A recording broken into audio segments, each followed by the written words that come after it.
મિત્રો, welcome back our YouTube channel. મિત્રો, આજે હું તમને જણાવવાની છું કે 10મા ધોરણ માટે બહુ મોટી ખુશખબરી આવી રહી છે. અને ખુશખબરી મિત્રો હું તમને અત્યારે જણાવવાની છું શું છે.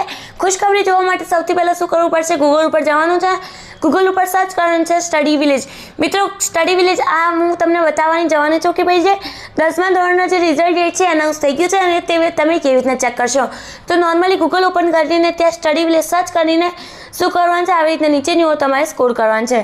સ્કોર કરીને અહીંયા આવશે તમારે એક જ મિનિટ મિત્રો, આવી રહ્યું છે ભાઈ કે ગુજરાત 10th રિઝલ્ટ 2024. આને તમારે ક્લિક કરવાનું છે. ક્લિક કરીને એક બીજી હોમ પેજ સાઇટ તમારી સ્ક્રીન સામે ઓપન થઈ જશે. મિત્રો, બહુ ઇમ્પોર્ટન્ટ અને બહુ સારી ન્યૂઝ આવી રહી છે તમારી માટે. રિઝલ્ટની જે ડેટ છે એ જાહેર થઈ ગઈ છે. મિત્રો, આવી રીતે પછી નીચેની ઓર સ્કોર કરવાનું છે. મિત્રો, તમારી રિઝલ્ટ ડેટ છે આપણે GSEBીને જાતે અપડેટ કરી છે. 24 એપ્રિલ 8:30 વાગે